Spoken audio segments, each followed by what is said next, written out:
Hi, this is Rod Faulkner, and you are listening to the 7thmatrix.com Eye on Sci-Fi podcast.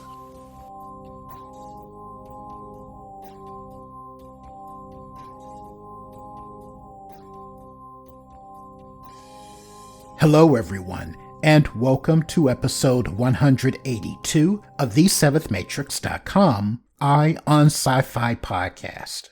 The podcast where we share with you terrific indie science fiction and fantasy short films and closely related media. We also have the occasional conversation with the talented creators who are producing outstanding indie speculative work. Thank you for joining me. And in this episode, I am very pleased to introduce our conversation with writer and director Tagg West. Tagg joins us on the podcast to discuss his latest project, the Sci-Fi web series JiJiColony. JiJiColony tells the story of a colony ship that has departed Earth for a distant planet with 5,000 souls on board. However, when the crops on this ship begin to fail, one hydroponics engineer must discover the mystery behind the crop failures, or the entire colony may be in very grave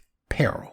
This was a very interesting conversation with Tagg, as he shares why his space opera is quite different from what we get from mainstream sci-fi properties like Star Trek and Star Wars. He also talks about why he chose the web series format and what his future plans may be for JiJiColony. So without further ado, please enjoy the Eye on Sci-Fi podcast conversation with writer-director Tagg West, the creator of the sci-fi web series JiJiColony. Tagg West, welcome to Eye on Sci-Fi podcast. We have you on to talk about your new sci-fi web series, JiJiColony. What is JiJiColony about? Thanks, Rod. JiJiColony is a sci-fi web series about a colony of 5,000 people leaving Earth to settle another planet, and the many problems they deal with along the way, including physical, psychological, social, and even political issues. We just released season 1, which is a series of 20 short episodes. Each one's just a few minutes long. And that tells a story of Nova Riley, a hydroponics engineer who finds herself dealing with a mysterious crop failure that threatens to starve everyone on the ship if she and her teammates can't figure it out. What inspired the idea for JiJiColony? You know, it's funny where inspiration comes from sometimes. So I knew that I wanted to create something with a lot of world building, but I had to keep it very constrained for financial reasons. I'd been working on a concept for a story that takes place long after humans had colonized another planet, but there was no way I had the budget for that. However, I figured out that the journey to the planet could be very constrained because everything takes place on the colony ships. So I thought I'd tell a story that happens along the way. Around that time, we had a small hydroponic garden growing some little herbs and vegetables in our kitchen. I knew an interstellar voyage like this would rely heavily on hydroponics, so that's kind of what kicked off the specific storyline. And the more I got into it, the more I loved the general concept of the series, which is basically what happens if you put 5,000 people together on a journey with no return. It turns out there's a lot of fascinating story potential there. What made you decide to tell the story in the form of a web series? What is it about that medium that appealed to you over other formats? Growing up, I always dreamed about making feature films someday, but more recently, my perspective has really shifted toward the TV show format. A 2-hour movie doesn't actually give you a lot of time to dive deep into the characters or their issues, but a TV show might have something like 15 or 20 hours of content every season and can span multiple seasons. There's just so much more depth and opportunity there. With a source of story potential as rich as this one, I didn't want to just put together a 10-minute short film or something and call it done. I wanted to build something that had the potential to keep going, and a web series can do that. Season 1 had about an hour's worth of content, and even though I'm mostly finished with the scripts for season 2, I still feel like I'm barely scratching the surface of this world and its characters. I might still do some one-off short films set in the same world, but I'm generally having a lot of fun with the web series format, so I hope to keep that going well into the future. The narrative structure you use to tell the story of JiJiColony isn't a traditional one. Please share why you decided to tell the story in the way that it is presented. If I'm being totally honest, budget had a lot to do with it. I wanted to tell the most story I could on the tightest budget, and filming as video journals let me keep the production process really simple, which helped because I was basically the entire production crew by myself. Beyond that, though, I really wanted to experiment with a stripped down format. In a typical film, you've got music and camera motion and different angles and all of that to shape the audience's impressions. And sometimes it can feel like it's a little much. And I find myself drawn to filmmakers who don't mind giving their actors a little room to breathe, a little space to do their work. As part of my own development as a filmmaker, I wanted to see what I could learn by doing something that didn't have any of those other elements. It's just an actor looking at a camera telling a story. I figured whatever I learned from that process would only be helpful as I move on to other productions and eventually layer those other elements back in.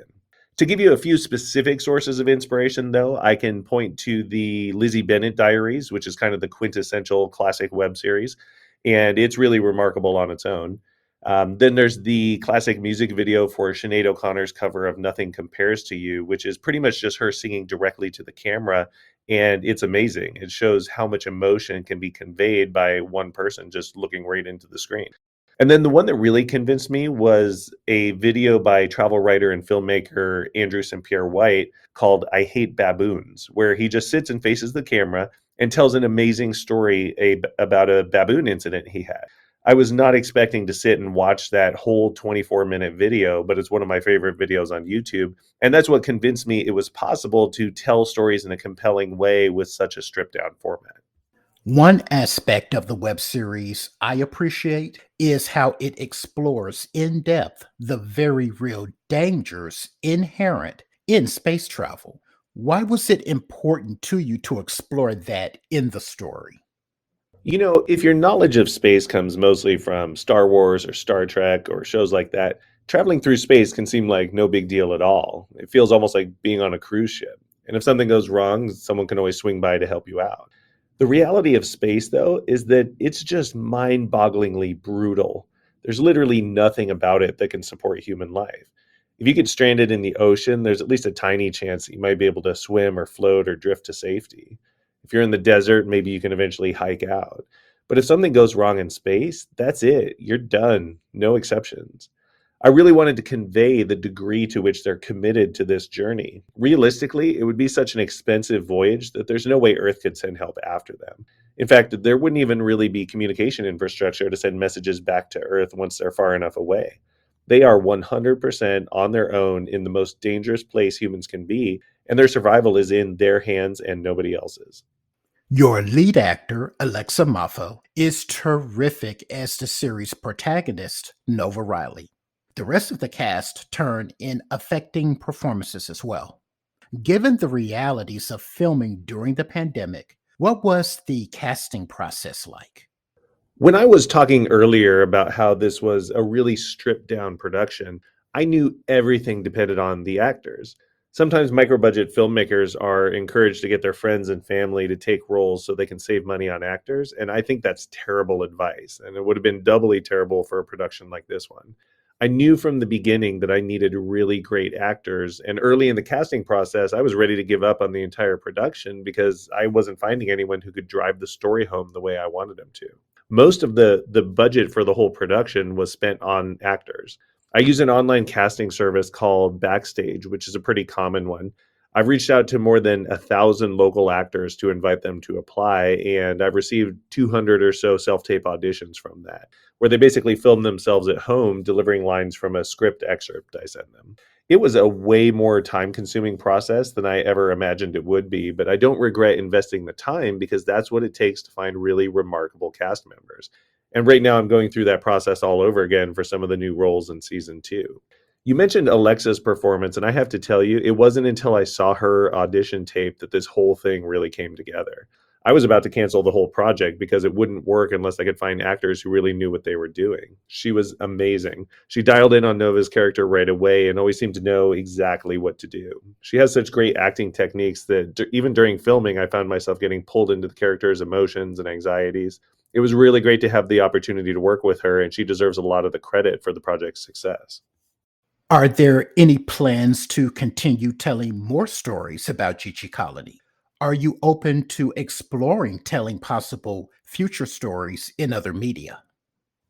Oh, absolutely. The primary story arc can carry something like a dozen seasons, and that's just one of hundreds of stories that can be told. I've got a ton of potential storylines planned for life on the colony ships during their voyage, and then there's a whole other set of stories that can happen once they arrive on the new planet. And that's not even counting the extensive backstories I've created for each of the characters, which would be interesting to get into someday as well.